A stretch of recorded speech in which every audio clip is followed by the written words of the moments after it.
go deep and picked off. Intercepted by Ambry Thomas. We'll see a pickup come down the right side possibly. Montana looking, throwing in the end zone.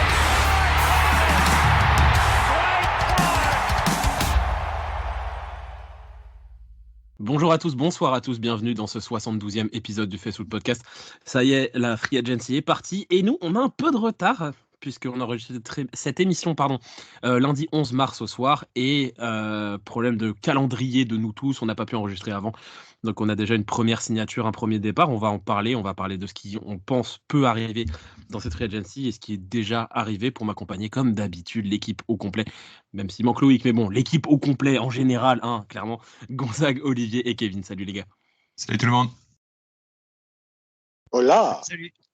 Dites-le si vous voulez pas nous parler à Kevin et à moi, au moins ça sera clair dès le départ. Et il parle toujours en second et là il fait le mec là, je comprends pas. Je dis toujours. Et on l'aime, notre Kevin. Vous l'aimez, chère auditrice, votre Kevin. Pardon. Je vous préviens tous, Gonzague est en grande forme ce soir. On va avoir du très grand Gonzague. Une émission première... qui aux alentours 4 heures, normal. Première info, évidemment, vous l'avez sûrement vu passer, vous qui suivez l'actualité des 49ers. Arik Armstead va être coupé. Il n'a pas encore été officiellement coupé, mais il le sera probablement après le 1er juin pour économiser 18 millions de dollars sur son contrat pour l'année prochaine en dead money. Kevin, l'annonce du départ d'Armstead est pas si surprenante que ça. Elle était dans les petits papiers. Qu'est-ce que tu en penses quand même du départ du mec qui est le plus ancien de notre effectif? Déjà, avant toute chose, merci à Arik Armstead pour tous les services rendus, que ce soit dans l'équipe, autour de l'équipe, dans la communauté, l'ambiance dans le vestiaire, ce qu'il est capable de le faire sur le terrain. Sa carrière aux 49ers est un modèle. C'est quelqu'un qui va rester dans l'histoire de la franchise sans le moindre doute. Et sur ce côté-là, ça fait mal de le voir partir parce que c'était un des visages depuis très longtemps. Et ouais, ça fait quelque chose de se dire que ça y est, c'est fini, et puis qu'il sort un peu par la petite porte, comme ça, en début de free agency. Oui, on pouvait peut-être s'y attendre, mais je m'attendais quand même plus à une restructuration ou un accord entre les deux parties. C'est quelqu'un qui finalement a toujours arrangé la franchise, toujours été d'avis de faire des petits sacrifices sur le plan personnel pour arranger l'équipe. Et là, finalement, il n'y a pas eu d'accord et c'est lui qui a demandé à être agent libre, visiblement.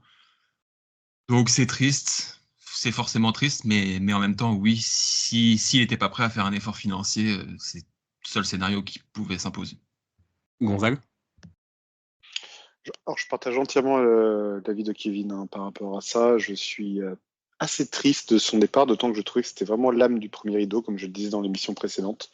Et surtout, c'est l'incompréhension de mon côté qui règne.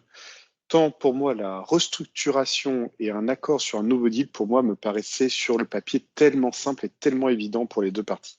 C'est ça que je ne comprends pas. C'est que il y avait la possibilité pour Armstead de revoir son contrat, potentiellement au travers peut-être d'une prolongation qui aurait permis de lisser le contrat dans la durée et de se retrouver sur un salaire moyen donc revu à la baisse. Là, il va se retrouver en position de faiblesse par rapport à une négociation d'un nouveau contrat. Il n'arrivera jamais à obtenir à nouveau ces 28 millions.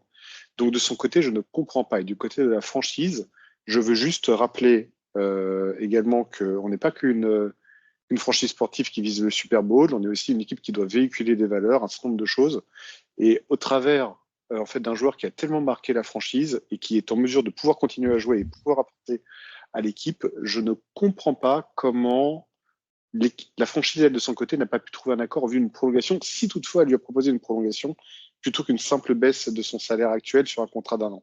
Et je rappelle juste que, comme tu le disais très justement, Kevin, Armstead a fait un friend deal il y a quelques années pour en arriver là. Un accord qui a vraiment été profitable aux Niners, qui a permis de signer d'autres joueurs entre-temps. Et la moindre des choses, c'est que quand on arrive à ça, c'est qu'on puisse trouver un accord honorable entre les parties. Et je trouve, comme le disait très justement Kevin, que cette séparation me laisse un goût amer, tant sur le fond que sur la forme. Donc voilà, je suis assez triste du départ d'Armstead pour toutes ces raisons. Olivier? Moi, je vais être beaucoup plus rapide que mes copains. Déjà, il faut savoir qu'à l'époque, quand on a laissé partir Difo et qu'on a gardé Armstead, j'aurais préféré qu'il s'en aille lui et qu'on garde Difo. Ça, c'est le premier point. Donc après, quand tu parles de Frangil Gonzague, je l'entends, mais c'est pas le meilleur défensif tackle de la ligue, et il avait quand même un salaire qui était quand même bien rondelé. Donc le Frangil était quand même je trouve que il était pas sous-payé non plus. Ensuite, oui, c'est quelqu'un qui a porté beaucoup dans le vestiaire, comme on l'a dit et répété au cours de ces dernières semaines. Mais bon, voilà, il est arrivé à un âge maintenant un peu plus de 30 ans. Là, il y a un petit peu des blessures. On va pas refaire l'historique comme on a fait la semaine dernière. Place aux jeunes. On va peut-être signer un gars à sa place, ou alors on va avoir Kinlo qui va rester pour un salaire moindre. Donc on peut renforcer ou payer nos joueurs. On sait très bien comment ça marche en NFL. On peut pas garder tout le monde. Et si on me dit que des titulaires, c'est Armstead qui s'en va, ben bisous sur le front et il s'en va. Voilà, ça me dérange pas plus que ça. C'est ça, moi je suis plutôt d'accord avec Olivier là-dessus. Oui, on aurait aimé le garder, mais en même temps, comme l'a dit Kevin, on pouvait pas le payer aussi cher. Impossible. Impossible. C'est beaucoup trop son niveau, c'est beaucoup trop cher. C'est beaucoup trop cher pour un mec de son niveau, c'est beaucoup trop cher pour un mec qui a jamais été pro bowler. C'est beaucoup trop cher, même s'il apporte dans le vestiaire. Mais un mec du vestiaire, très bon dans le vestiaire, tu le payes pas 28 millions. Mais ça, Impossible. on est tous d'accord Mais, là-dessus. mais c'est surtout, je pense que aussi, c'est pas que la faute de la franchise, c'est qu'à un moment donné, peut-être la franchise ne lui a pas proposé cette prolongation ou lui n'a pas voulu la prendre. Parce que 28 millions, les lycées sur 3 ans, bah, en même temps, au bout d'un moment, ça fait moins de 10 millions la saison et peut-être que, selon lui, selon son agent, il peut toucher 10 quelque part ailleurs. Je suis pas sûr que ça soit le cas, mais peut-être. Aujourd'hui, il ne valait pas 28 millions, on est tous d'accord là-dessus, mais si le mec qui est pas forcément il n'a pas envie, et je peux le comprendre, hein, il a un contrat et il n'a pas envie de le baisser, la franchise n'a pas envie de le payer, bah tu te sépares en te serrant la main, comme a dit, bisous sur le front, comme l'a dit Olivier. Merci pour ces 9 années de très très bons et très loyaux services. Mais c'est la vie d'une franchise qui veut gagner. Au bout d'un moment, si tu veux l'emporter, on a beaucoup de mecs qu'on va devoir payer. On va devoir payer Brandon Ayuk, on va devoir payer d'autres gars. On va devoir signer des joueurs. On vient de signer Leonard Floyd, on va vouloir signer d'autres gars à d'autres positions. Là, je pense pas que la position de defensive tackle était la priorité numéro 1 de cette année. Et si elle l'est, ce serait sûrement avec un autre mec qu'Arik Armstead. Parce que le mec allait toucher plus ou moins le même salaire que Chris Jones l'année prochaine, et ça, c'est pas possible, tout simplement. Donc, moi, je suis pas surpris forcément de cette coupure. Et j'espère pour lui qu'il va trouver un bon endroit où aller. Je crois que il y a un endroit où nos joueurs depuis un an aiment bien aller et qui auraient besoin d'un defensive tackle, c'est du côté de notre ami Demeco. Donc pourquoi pas? On verra ce que l'avenir réservera à Rick Armstead. Les Dolphins également, depuis la perte de Et le dire, Wilkins. ouais, au Miami aussi. Hein. Oui, bien sûr, bien sûr. On Aussi, verra ouais. bien de toute façon ce que l'avenir réserve à Rick Armstead. Autre mouvement, on vient de l'apprendre juste quelques minutes avant d'enregistrer cette émission. Nous avons signé un defensive end, enfin plus un edge, linebacker defensive end, on ne sait pas trop. Leonard Floyd, ancien numéro 9 de la draft 2016, pour un contrat de 2 ans et 20 millions de dollars. Gonzague, t'en penses quoi de cette signature de Floyd? Ah bah, comme le disait Kevin, je vais le spoiler un peu en antenne. Cette signature pue Brandon Staley, qu'il a bien connu aux Rams. Moi, c'est un joueur que j'aime beaucoup, Leonard Floyd, que je pensais un peu à une époque sur le déclin, et sa dernière saison aux Bills nous a prouvé le contraire. C'est clairement un edge. Pour moi, c'est un joueur historiquement de 3-4. C'est un joueur très longiligne qui, par rapport à certains compères de defensive end, manque un peu de musculature. Donc pour moi, c'est plus en effet un joueur de 3-4. Donc il peut être ce côté left end outside que nous avons donc sur le pendant inverse de Nick Bosa, en profil plus léger, qui va notamment chasser le quarterback en situation de passe. Et de ce point de vue-là, il fait un peu doublon avec Drake Jackson, selon moi. Il nous manque toujours un peu ce defensive end qui est représenté de Chase Young, d'ailleurs, capable à la fois d'être le pendant inverse de Nick Bosa tout en étant le remplaçant de Nick Bosa en cas de blessure. Donc, il apporte une nouvelle arme. Il ne vient pas apporter un substitut à Chase Young, selon moi. C'est deux profils complètement différents, mais en tant que tel, sur le côté edge speed rusher, c'est un upgrade par rapport aujourd'hui à ce que nous a prouvé Drake Jackson. Donc en soi, ça ne peut pas être une mauvaise signature. À 20 millions sur 2 ans, plus 4 millions de bonus, on le paye au bon prix. C'est pas un braquage, c'est pas une arnaque, c'est pas non plus l'affaire du siècle par rapport à ce moment de sa carrière. C'est le bon prix. Voilà, c'est ce que je pense. Kevin? Ouais, je pense qu'effectivement, c'est un très bon choix. On avait besoin de ce genre de joueur vraiment plus rapide, plus d'impact. J'ai toujours en mémoire cette action où il explose totalement Mike McGlinchey pour aller écraser Jimmy Garoppolo au sol. Voilà, on a besoin de plus de présence, plus de sacs, plus de pass rush encore que ce qu'on avait cette année. Et dans ce sens-là, je trouve que c'est un choix intéressant. Et puis, Gonzague l'a dit, il retrouve un Brandon Staley qui avait su tellement bien le mettre en valeur aux Rams que j'ai envie de croire qu'on va avoir le meilleur. Et puis, j'aime bien le contrat aussi. C'est une dizaine de millions par an. C'est juste 2 ans. On sait que c'est un joueur qui a 31 ans déjà. Donc, 2 ans, je pense que c'est un bon compromis pour avoir le meilleur de ce qui lui reste. Et j'ai hâte de voir ce que ça donne. Je pense pas qu'il faut faire une croix quand même sur Chase Young. Je pense que les deux peuvent coexister dans ce vestiaire et avoir tous les deux du temps de jeu. Donc à voir par la suite, mais très content de cet apport. Point de vue en Jing, il est Olivier. plus type catégorique que type Chase Young en tant que tel. En tout cas, pour moi, c'est pas du tout le même style. Tu as tout à fait raison. Olivier? C'est ce que j'allais dire avant que Gonzague il me coupe encore la parole, ce vilain.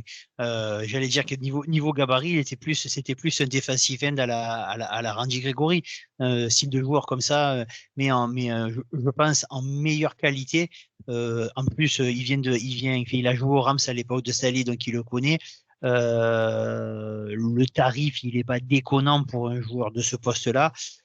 Un contrat de 2 ans, donc ça permet soit de dire à Drake Jackson, tu restes derrière, tu restes en couveuse et on va te re-signer pour pas grand-chose, soit tu vas reprendre, alerte spoiler, c'est ce qu'ils vont certainement faire les Niners, reprendre encore à la draft un defensive end, ce qui te permet d'avoir le temps de préparer la suite, et tout en ayant un joueur qui peut être titulaire des One.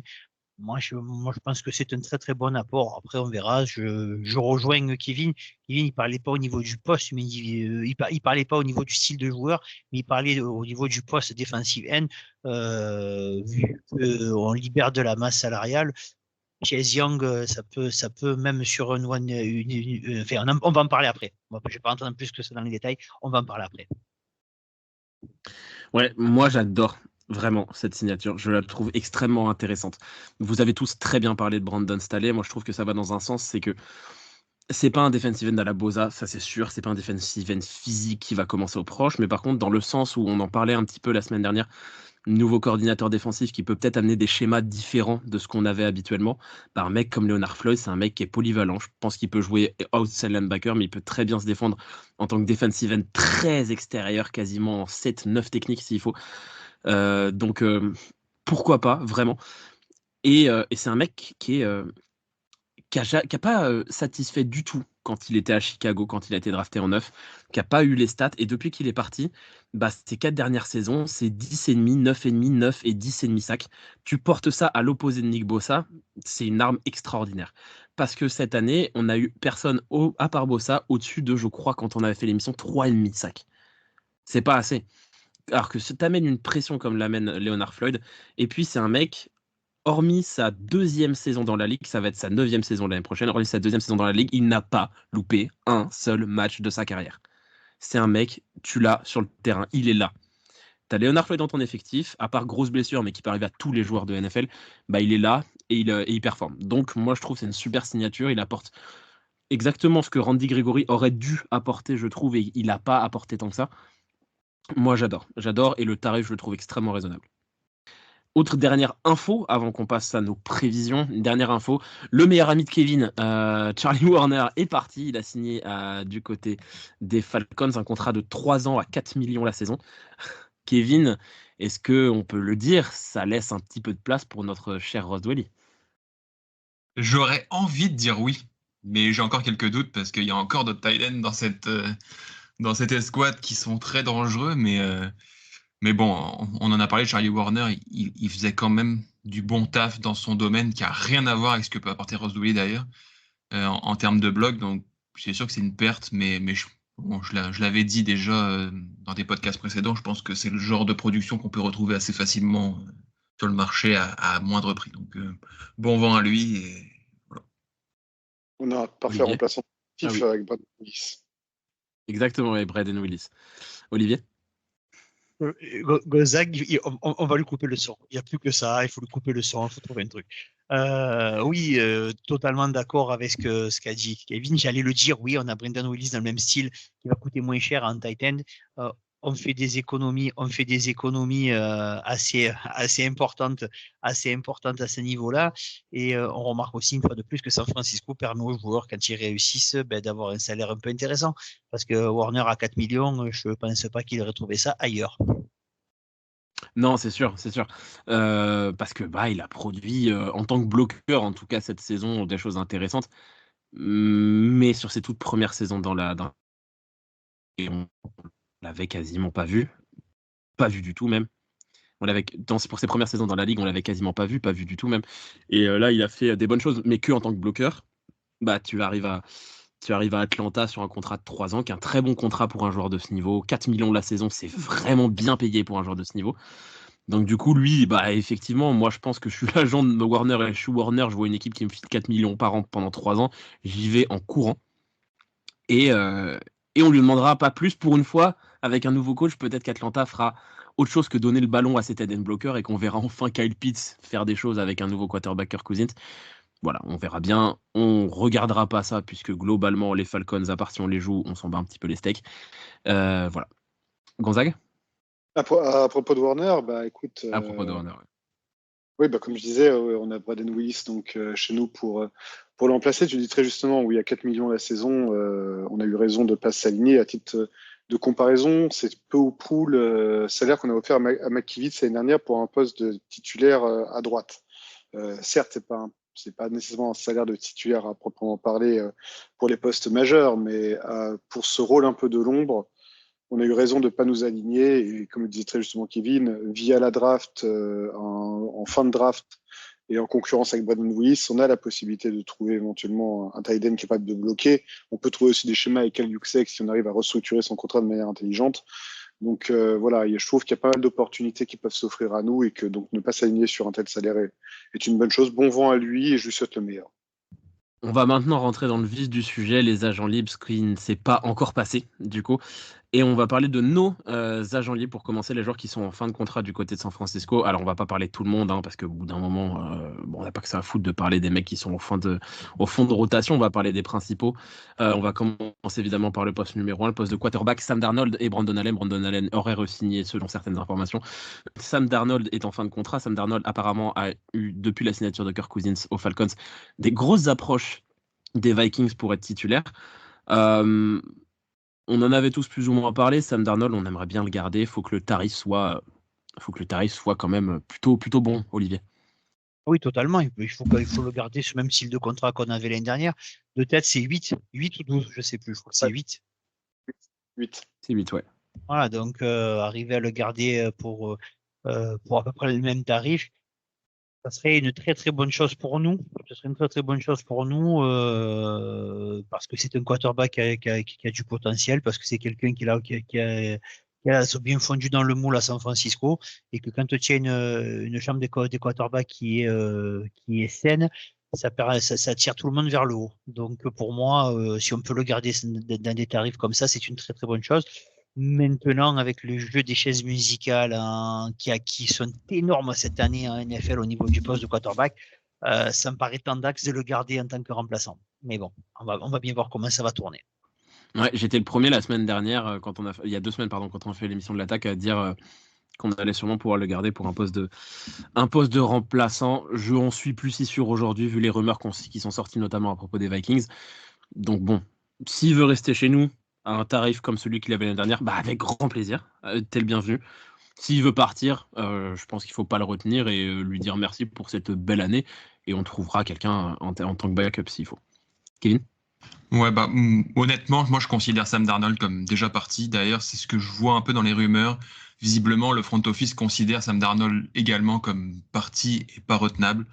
Oui, les Vikings sont très très chauds sur lui. D'ailleurs, les Vikings, visiblement, voudraient avoir Sam Darnold et faire dans le même temps un trade pour Trey Lance et de mettre les deux en concurrence. Donc, ce serait quand même assez amusant de voir les deux. Non, c'est vrai. Oh putain. C'est les rumeurs qui tournent en ce moment. Donc, bon, ce serait assez amusant de voir Sam Darnold contre Trey Lance pour un job avec les Vikings. Surtout qu'il y a Nick Mullens aussi, il me semble, dans leur squad de quarterback. Donc, que des anciens Niners. Mais ouais, je pense que c'est un joueur qui est déjà parti. D'ailleurs, le retour de Brandon Allen, possiblement en quarterback numéro 2, semble confirmer tout ça et corroborer tout ça. Donc, j'ai du mal à voir Sam Darnold revenir. L'idée de Brandon Allen, de moi, ce que j'ai vu en tout cas, ce serait pas vraiment pour être numéro 2. Je pense pas qu'il soit assez bon pour ça. Mais par contre, apparemment, ils l'ont signé parce qu'en tant que numéro 3, il est parfait dans la QB room. C'est un player's coach, entre guillemets. Donc, moi, ça fait sens. J'ai des doutes sur sa capacité à être numéro 2, par contre. Gonzague sur Sam Darnold ? Alors, oui, j'ai vu comme vous cette rumeur des Vikings. C'est étonnant, j'ai beaucoup de mal à le croire de manière stratégique et puisse redevenir un titulaire NFL. Pour moi, il est désormais, quand on est un bon backup, si les Vikings ne trouvent pas leur solution via la free agency, je les vois monter ou à défaut prendre un des bons quarterbacks à la draft à leur position. Je ne crois pas en cette hypothèse. Par contre, ce qui est vrai du point de vue de Darnold, c'est que si on s'en fie à son discours à son arrivée à San Francisco, il avait dit qu'il était là pour apprendre. Donc, il est un peu dans une position de joueur de transition, déjà. Donc, s'il ne re-signe pas chez nous, c'est pas non plus illogique par rapport au discours qu'il tenait à l'époque. Moi, je suis de l'avis d'Olivier. Je suis prêt pour lui offrir un bon salaire de backup. 8 millions, c'est un bon salaire de backup pour un quarterback. S'il n'est pas capable de s'aligner là-dessus, dans ce cas-là, bon vent à lui. Je lui souhaite le meilleur. Mais encore une fois, cette rumeur des Vikings, si elle se prouve, est vraie. On verra dans quelques heures ou dans quelques jours si ça se confirme. Mais j'ai beaucoup de mal à le croire d'un point de vue stratégique au niveau des Vikings pour en faire un titulaire à part entière. Pour moi, sa chance est passée. Je n'y crois pas.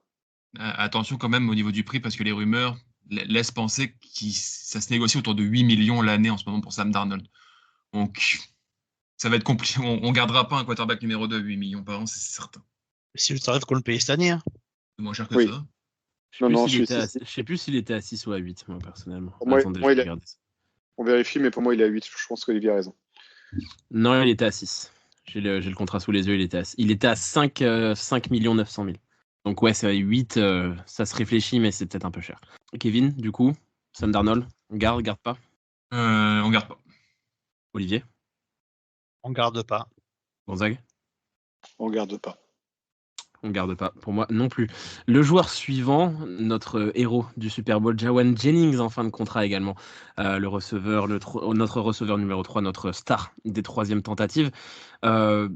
Kevin, un de tes joueurs, tu l'as jamais caché, que t'adores. On en est où du dossier Jennings ? Pour moi, il n'y a aucun monde où il quitte l'effectif en ce moment. On en a déjà parlé, mais il y a une situation autour de lui qui fait qu'on peut s'aligner sur n'importe quelle offre qui va lui être faite.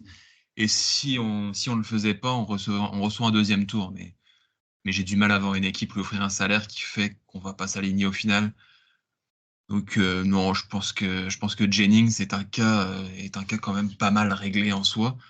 Et il faut qu'il le soit parce que avoir un receveur de ce niveau-là en numéro 3, c'est un no-brainer pour moi. Gonzague ? Même chose que Kevin. On a signé la transition tag dessus de mémoire. Donc, tout joueur qui le voudra devra un deuxième tour. C'est cher payé pour un statut de receveur numéro 3. Il faut vraiment un joueur une franchise qui a un coup de cœur pour lui, parce qu'un deuxième tour à ce niveau-là, c'est très très cher. Il faut vraiment que les auditeurs le comprennent. Au-delà d'un salaire à rajouter qui lui sera par contre maîtrisable, je crois qu'on tournera à 4,5 millions sur le transition tag, mais dans tous les cas, moi je ne vois pas une équipe mettre un deuxième tour dessus, donc pour moi il reste chez nous et c'est une très très très très bonne nouvelle si c'est le cas. Olivier, même avis je pense. Totalement, on va pas épiloguer là-dessus. De toute façon, il va rester à San Francisco et on va pouvoir le garder et pourra même lui faire un contrat de plusieurs années si possible. Oui, je suis d'accord avec tout ce que vous avez dit. On n'a même pas besoin de faire le tour. Je pense qu'on est tous d'accord. On garde et on garde, et j'espère, comme Olivier, un deal de plusieurs années. Parce que tous les ans, c'est un petit peu la question autour de Jauan Jennings. Verrouillons-le pour 3-4 ans. Puis comme ça, on sera bien et on s'arrêtera de se poser la question tous les ans. Autre joueur, alors est-ce qu'on l'utilise dans ce moment-là du truc où on fait quand on fera tous les noms à la fin? Ross Dwelly, on le gardera pour la fin quand même. Désolé Kevin. Autre nom, Ray McLeod, alors plus un retourneur vraiment qu'un receveur. Olivier, toi, t'as jamais caché ton appréciation pour Ray McLeod. T'aimerais bien qu'on le re-signe si le tarif est honnête? Oui, tout simplement que moi, McLeod, je le garderai déjà parce qu'il s'appelle Rere. Partant de là, il me faut des joueurs avec des noms particuliers, sinon aucun intérêt. Et surtout, il faudrait le garder, mais à un tout petit tarif. Alors, je sais pas il a l'âge pour avoir le minimum vétéran, mais je le garderai, à ce tarif-là. Maintenant, s'il cherche Alors, un deal, je sais pas comment marche le minimum vétéran. Ray McLeod a 27 ans. passe nombre de saisons, je sais plus. Il faudra que je m'y réintéresserai pas, c'est pas vrai, je vais pas vous mentir les amis. Oui, moi si on le garde avec un salaire qui tourne entre 1 et 2 millions par saison, oui, je le re-signe pour 2 ans. Et puis sinon, il fera partie de la collection des bisous sur le front. Gonzague? Moi, je pense que autant l'année dernière, on s'est fait kiffer parce qu'on avait peu de besoin sur un kicker de manière très précipitée. Je pense qu'on peut réitérer le même délire à la prochaine draft sur le meilleur retourneur de manière précipitée, tant on n'a pas tant de besoin que ça. Typiquement, je vois que, ça comme un petit coup de folie de notre part tout à fait envisageable. Donc, je ne vois pas en l'état de raison de re-signer un receveur qui devrait tourner aux alentours de 4 millions, 4 millions 5 en termes de valeur. Donc, personnellement, je ne garde pas. Kevin? Bah, un peu comme Sam Darnold, pour moi, c'est un joueur qui est déjà parti. Il va être trop cher par rapport à ce qu'on veut pouvoir mettre sur un retourneur. Il y a aussi des rumeurs aujourd'hui qui sont sorties comme quoi on a quand même contacté plusieurs retourneurs comme Deontay Harty, Keyshawn Nixon ou Emir Smith-Marset. Donc voilà, on cherche ailleurs qu'avec Ray McLeod en ce moment et je pense que son avenir s'écrit ailleurs. Pas grand-chose à ajouter. J'avais pas caché que autant c'est un retourneur qui avait des mains sûres, autant j'en attendais peut-être un petit peu plus au terme de yards par retour, même si vous n'étiez pas forcément tous d'accord avec moi. Je pense qu'il est dans la moyenne et j'espère potentiellement qu'en allant chercher un des noms que Kevin a cité, voire un mec à la draft, on pourra avoir un peu plus. Donc pour moi, pareil, on ne garde pas. Le suivant, John Feliciano, il a fait débat un petit peu. Olivier ne s'en est pas caché. John Feliciano, Olivier, on garde pas? Pour la qualité du joueur, on peut garder parce qu'il c'est un remplaçant complet, mais après l'attitude voilà, c'est plus ça qui m'a déçu. Donc ouais, mais il serait vraiment 6e homme, sans compter qu'on peut recruter à la draft. Ouais, pour faire les camps, après avoir. Voilà, mais pas plus pour moi. Alors personnellement, par contre, si on le re-signe, comme tu dis, pour faire les camps, il sera dans les 53 tous les jours. Il est largement plus fort qu'un Ben Bartch, il est largement plus fort que quasiment tous les mecs qu'on a dans notre effectif en tant que backup de ligne offensive. Moi, je serais pour le garder. Je pense que ce qui s'est passé après le Super Bowl, c'était juste amplifié médiatiquement. C'est un mec qui est sorti, qui a dit une petite connerie, mais ça arrive dans tous les effectifs. C'est juste qu'en sortie du Super Bowl, dans une équipe comme les 49ers, avec les médias, etc., c'est un peu amplifié. Il a juste... voilà, il n'y a pas mort d'homme. Donc je pense pas que ça soit tant un sujet que ça. Et je pense que par contre, pour le niveau du joueur, il faut qu'on le re-signe. Kevin? Ouais, bah, clairement, il fait partie des joueurs que les 49ers veulent faire revenir. C'est ce qui est sorti aujourd'hui.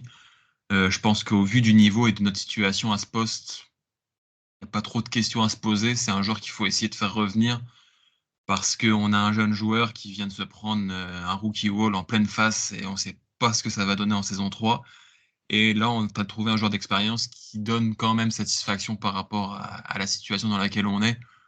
Donc je pense que c'est quand même nécessaire de le faire revenir au moins pour l'été, voir s'il confirme son niveau dans l'entrevue cette année, s'il reste à ce niveau-là, pour potentiellement faire un titulaire et voir ce que peut donner Burford à côté de lui, parce que visiblement, la franchise n'est pas du tout partie pour donner un gros contrat à ce poste-là pendant cette off-season. Gonzague? Je suis très emmerdé sur Feliciano parce que d'un côté, j'ai envie de comprendre votre point de vue et de le partager. Mais j'ai du mal toujours à voir l'avenir avec lui. D'autant que égoïstement, vous avez tous compris que j'ai un petit amour pour les mock drafts et dans tous mes scénarios de mock draft, j'ai un garde au premier ou au deuxième tour. Et donc ça m'emmerde un peu parce que j'ai envie d'aller dans la direction que j'ai envie de comprendre. Et donc, à partir de là, même si ça ne va pas dans la logique de la majorité des gens, j'ai envie, paradoxalement, de passer à autre chose concernant ce joueur. Pour les raisons que j'ai évoquées, c'est que je pense qu'on peut trouver de bonnes solutions à la draft à ce poste-là. Et que donc, pour une question de maîtrise des coûts, je serais plutôt pour le laisser partir. C'est peut-être une connerie, mais en tout cas, c'est la conviction qui est la mienne aujourd'hui. Donc, c'est pour ça que je pars dans une autre direction. Un des gros sujets, on l'a cité rapidement quand on a parlé de Leonard Floyd, c'est Chase Young, évidemment, arrivé en cours de saison, une saison, des stats faméliques, mais on en a déjà très bien parlé dans l'émission précédente. Là, on parle juste contractuellement, free agency. Kevin, on fait quoi avec Chase Young ? Pour moi, c'est le joueur à re-signer sur ce qu'on a en ce moment disponible de notre côté. On le sait, Chase Young, c'est un talent extraordinaire qui est un peu pénalisé par sa flemme, j'ai envie de dire. C'est quelqu'un qui a tendance à pas se bouger, on en a parlé beaucoup déjà. Malgré tout, je pense que un joueur de ce talent-là, s'il accepte un deal d'une année pour prouver à tout le monde quel joueur il est vraiment, je pense que c'est quelque chose qu'on doit faire. Parce qu'on a besoin, on l'a vu, on a manqué de sacs cette année, on a manqué d'impact un petit peu dans le pass rush. Voilà, on a la chance d'avoir un joueur comme ça sous la main et j'aimerais qu'on passe pas à côté. Gonzague ? Je suis un peu dans la même optique que Kevin, parce qu'il y a eu des rumeurs, en effet, qui disaient qu'il pourrait accepter un contrat court pour prouver sa valeur et ainsi signer un très gros contrat donc l'année prochaine. On en a déjà parlé lors de la précédente émission. Je trouve que c'est un scénario win-win pour tout le monde. Et c'est absolument là-dessus qu'il faut se tourner. Comme on l'a dit, je pense que Leonard Floyd, c'est un tout autre profil. Et je pense que l'ensemble peut représenter une belle complémentarité sur un terrain, avec une belle rotation. Et donc, moi, je suis assez favorable à le re-signer pour un deal que je pourrais penser de faire. Pas trop faible, pas trop fort. Mais le re-signer pour une année en mode prove it et en avant-gagnant, quoi. Mais je partirai là-dessus. Olivier ? Déjà pour première indication, quand on voit que la free agency est ouverte et qu'il y a pas mal de joueurs qui ont signé avec des contrats, lui pour l'instant il a signé nulle part. Et des joueurs qui ont des potentiels moindres ont signé et lui non.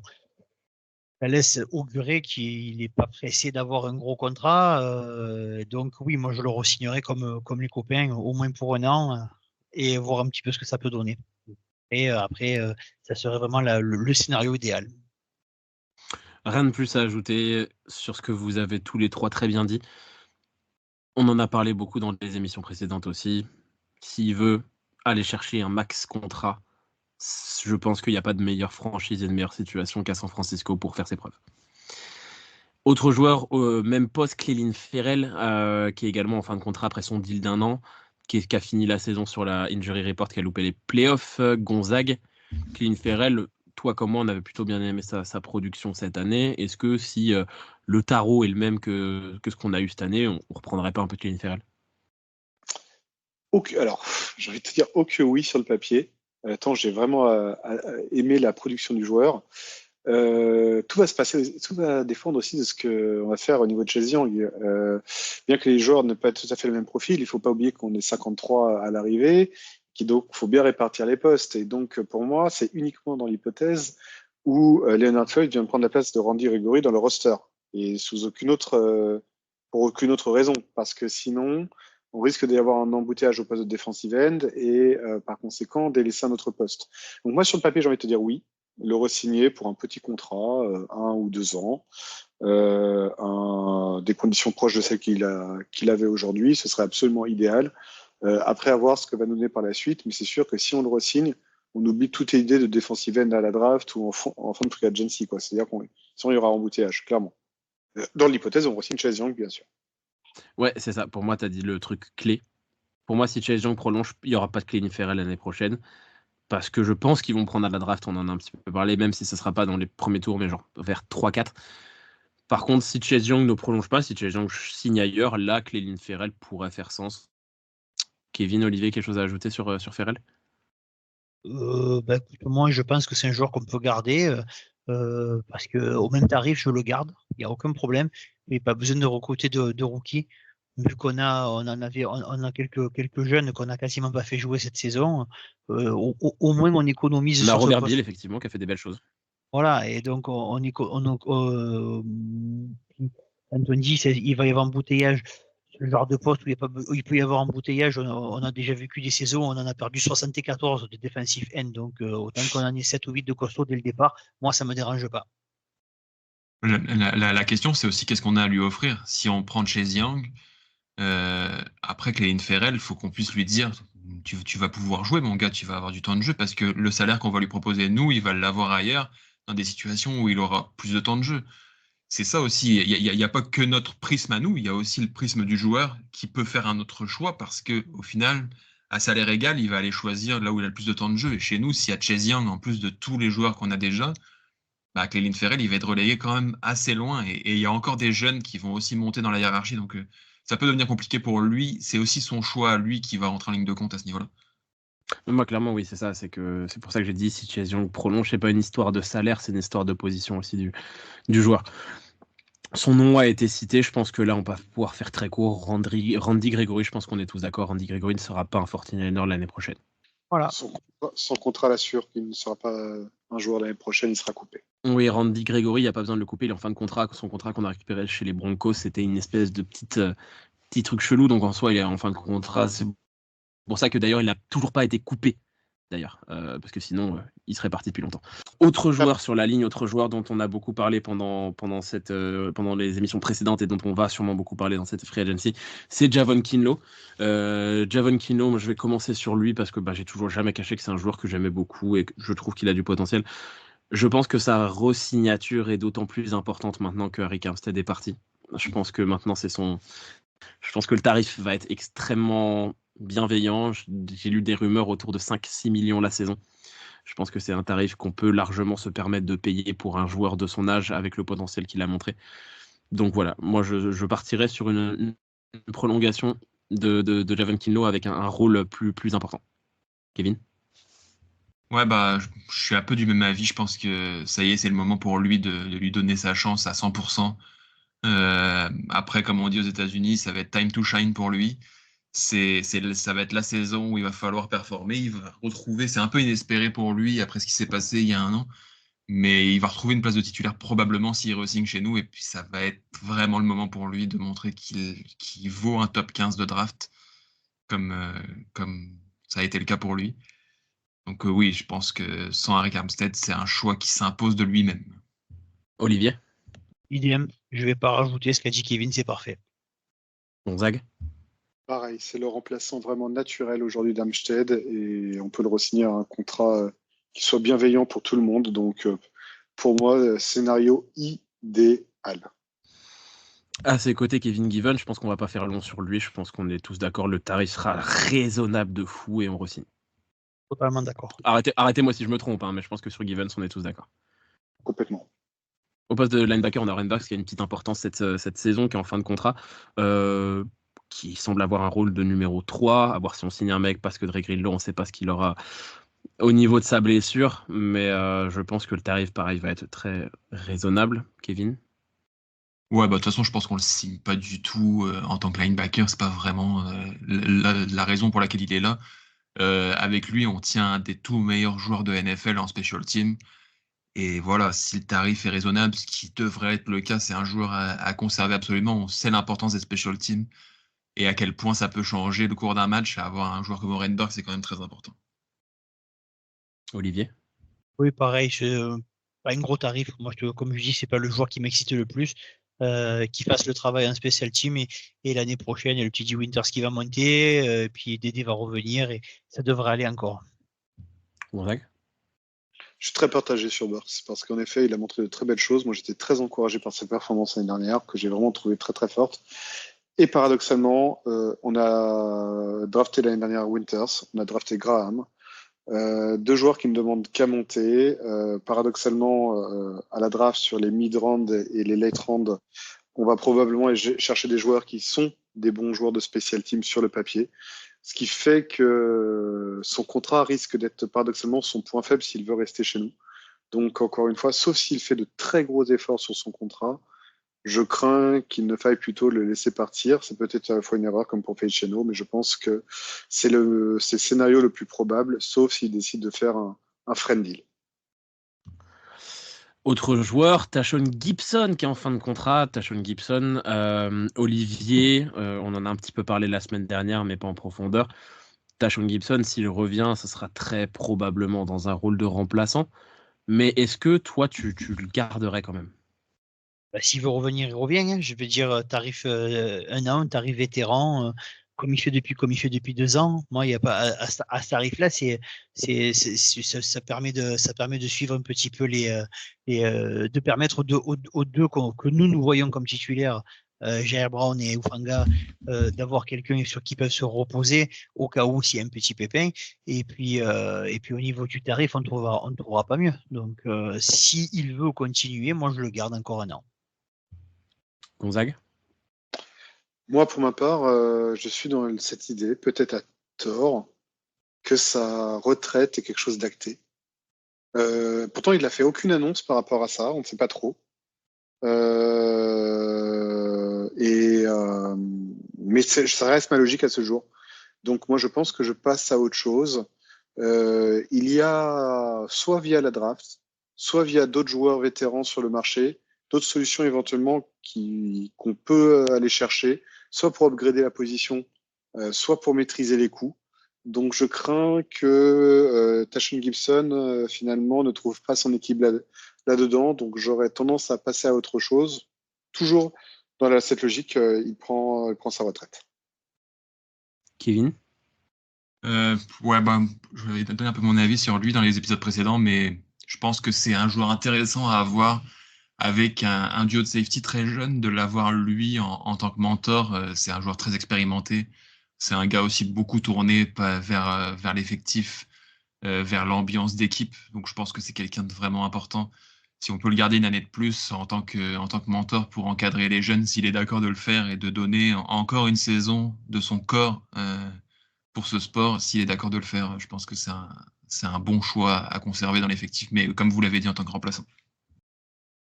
Oui, je suis d'accord avec vous. Et puis pour apprendre le taf à Jair Brown, qui devrait normalement être notre free, difficile de trouver un meilleur prof.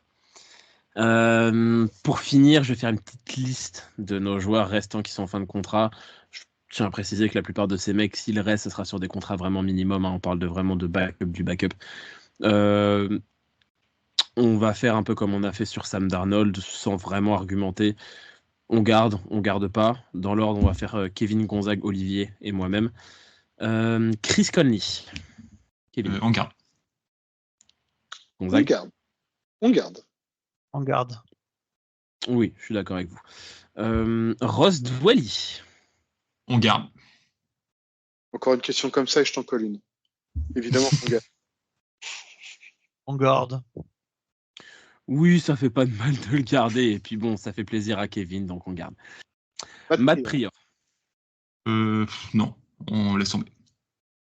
Pareil, on laisse tomber. On laisse tomber. Oui. Rien à foutre en fait. Sébastien Joseph Day. Un bon tarif, pourquoi pas. Je me souviens même plus qu'il était venu chez nous. Lui. Non, je laisse tomber. Comme Kevin, si c'est pas cher, je garde.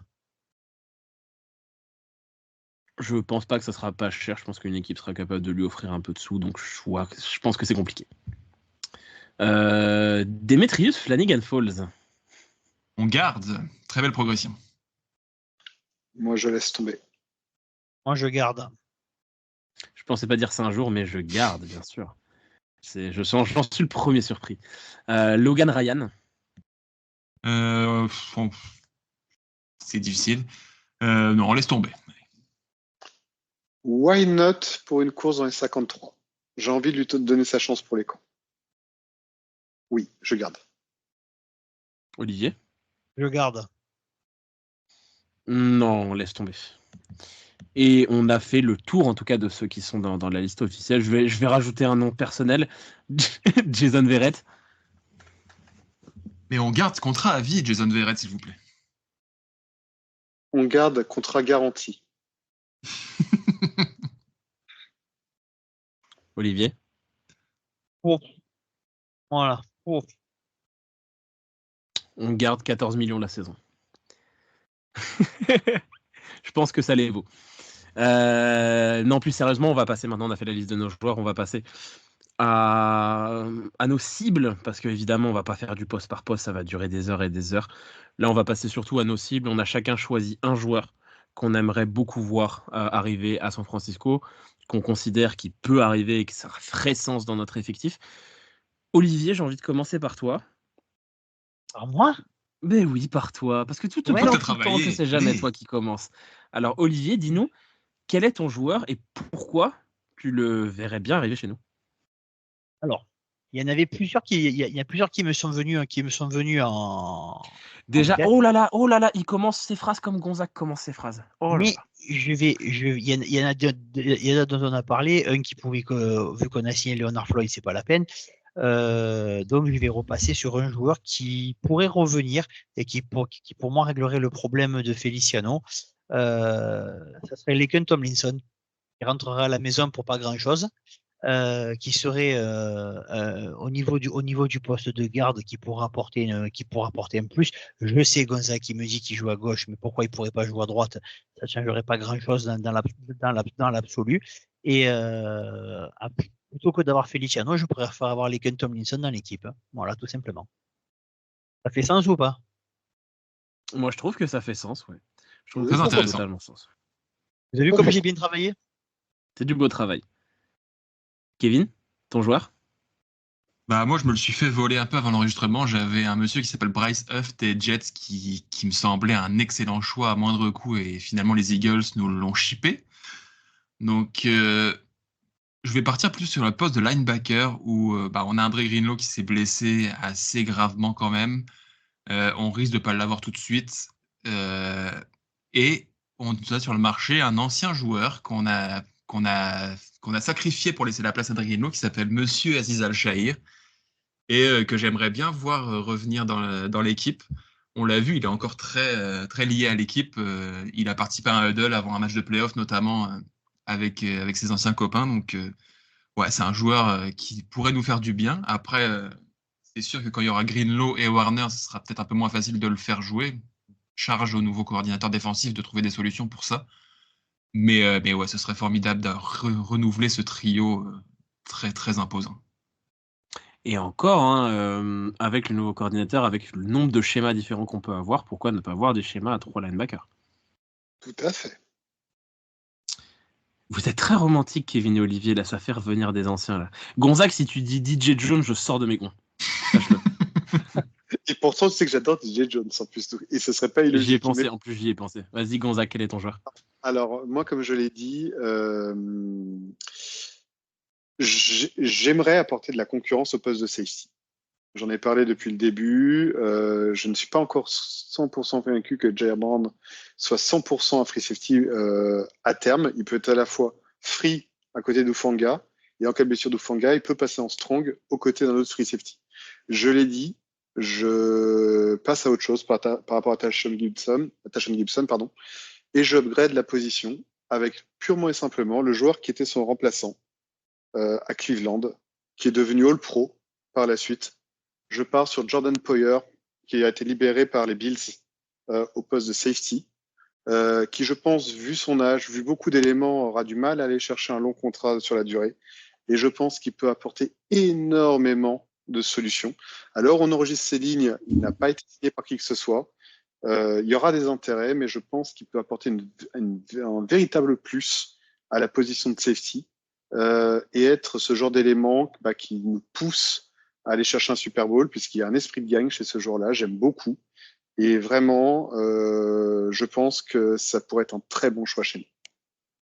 Totalement d'accord avec toi. J'ai vu C'était une mon belle deuxième réaction choix. d'Olivier. Ouais. Belle réaction d'Olivier. C'était mon deuxième choix, Jordan Poyer. Si j'avais, comme je pensais jamais passer en premier, j'en avais préparé plusieurs. Et il y avait le côté romantique. Et sinon, j'étais vraiment sur lui quand j'ai vu que les Bills ont commencé à virer du monde. Il y avait leur centre aussi qui aurait pu être intéressant.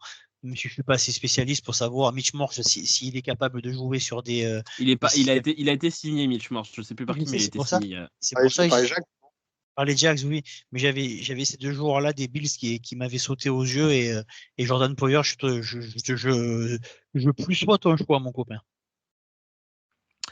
Bah moi de mon côté, je vais aller sur une position qui est faible chez nous. Je vais pas upgrader une force, je vais aller sur une position claire et nette de faiblesse. Pour ceux qui ont lu mon article sur Touchdown Actu, je vais aller sur le même nom, tout simplement, Monsieur Stephen Gilmore. Si on arrive à signer un joueur comme ça, quel bonheur ça serait à l'opposé de Charvarius Ward. Il est encore très performant à son âge. Il a fait une très belle saison à Dallas. Il a fait évidemment des très belles saisons chez les Patriots, ça ne fait aucun doute. Quand il était allé chez les Panthers, il avait été performant également. Voilà, c'est un mec sur lequel les années ont une prise, mais tellement faible qu'il reste extrêmement performant. Et je pense qu'il arrivait à un moment dans sa carrière où il a pris beaucoup d'argent dans sa carrière. Et mine de rien, il n'a pris qu'une seule bague malgré toutes ces années chez les Patriots. Je pense que typiquement, ça pourrait être un mec qui peut vouloir aller en chercher une deuxième dans une équipe performante. Et ça serait une signature qui rappellerait, je pense, un peu celle de Richard Sherman à l'époque, à savoir un vrai mec d'expérience dans le backfield défensif, pour accompagner un Charvarius Ward qui commence à prendre bien de l'expérience, mais qui reste un joueur pas bien vieux, qui est au début de son prime. Et pour un mec comme Deomodore Lenoir, avoir un coach comme Stephen Gilmore, ça serait du bonbon. Donc voilà, moi je suis parti sur Stephen Gilmore. Je trouve que ton choix, il fait sens. Est-ce qu'on a quelque chose à rajouter sur cette free agency à venir, messieurs? Moi, si Jordan Poyer m'échappe, Eddie Jackson est un choix de backup que je trouve pas con du tout, toujours au poste de free. J'adore Eddie Jackson. J'ai toujours adoré Eddie Jackson. J'aime beaucoup. Mon cornerback, tu parlais des Bills, beaucoup. S'il passait pas son temps sur l'injury reserve, je suis un gros fan de Tre'Davious White.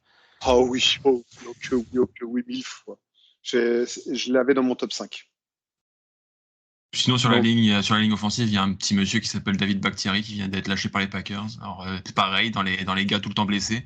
Mais malgré tout, pour ajouter du gros talent sur cette ligne, ça peut être intéressant. C'est clair. Il y a plein de beaux noms dans cette free agency.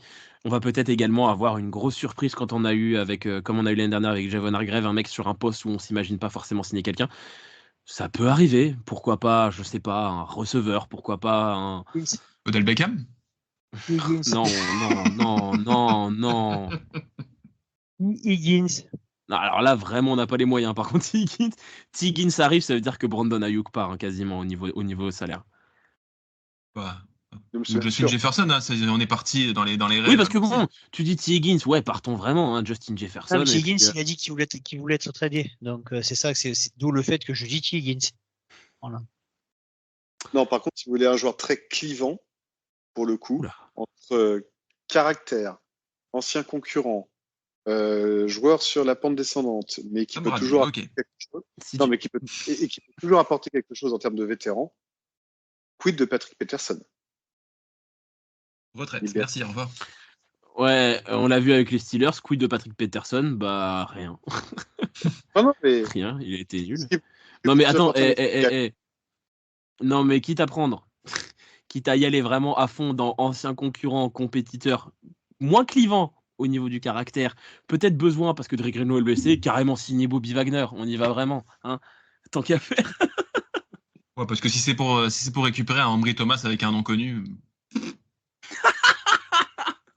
Voilà, mesdames et messieurs, 1h09. La comparaison, elle est folle.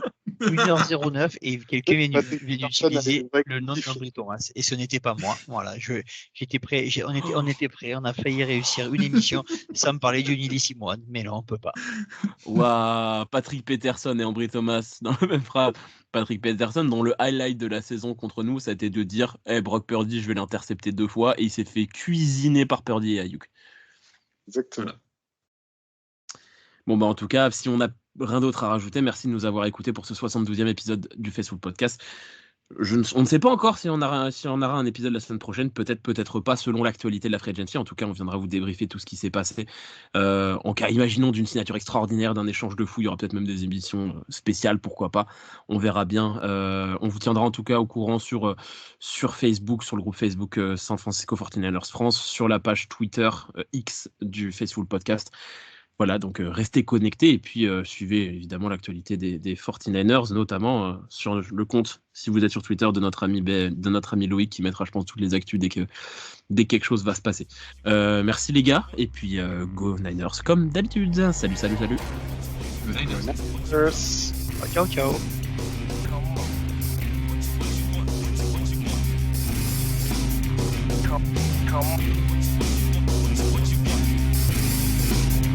Come on.